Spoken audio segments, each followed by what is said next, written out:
New games sales went down by 29% in Europe this year. The European gaming market didn't have a great year for sales. Games Industry's Christopher Dring revealed this tidbit during the latest episode of the GI Microcast show, confirming that sales of new games went down by 29% compared to last year, as registered by GSD data. 2023 was always going to be a tough comparison.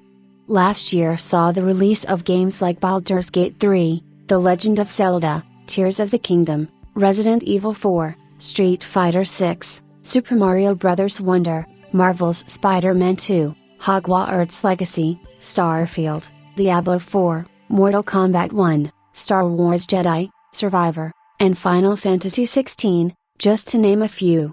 2024 just didn't have the same sheer AAA power when it came to its schedule.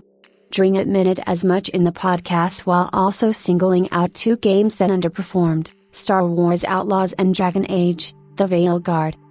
Sales of new games in 2024 versus new games in 2023, and let's remember 2023 was a big year for new games, were down 29%, almost a third, year on year. Next year's the return of big blockbuster new games, even from February when you've got that sort of triple threat of Assassin's Creed Shadows and Avowed, I Know Avenue Ode isn't that big, and Monster Hunter Wilds all in the same window. And there's all the games that were announced during the Game Awards, there's an Elden Ring coming out, and there's a Grand Theft Auto, which obviously is the big thing. There's a new Nintendo console, and there's gonna be loads and loads and loads of games next year, but I'm alarmed by this data because, despite the fact that there weren't a lot of major titles, the big Star Wars Game of the Year only got to number 45 in a year where there wasn't a lot of games coming out. In terms of the traditional big blockbuster Christmas games, you had Call of Duty, which did well, and you had Dragon Age, which did not. That is disappointing. Though, that position. T had was it.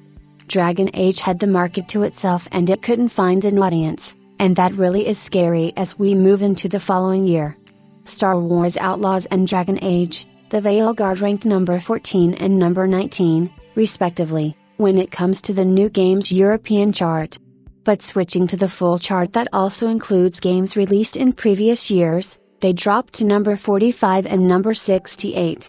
Dragon's Dogma 2 is similar in that it ranked in the 9th place among new games but only number 34 overall. The same goes for Final Fantasy VII Rebirth, which was the 12th best-selling new game of 2024 but only ranked number 43 in the global chart. Only 5 new games performed at least decently this year in Europe: Dragon Ball, Sparking Zero, number 13, Warhammer 40k, Space Marine 2, number 12, Helldivers 2, number 6, and Call of Duty, Black Ops 6, number 3. Unsurprisingly, EA Sports FC 25 dominated European sales in 2024,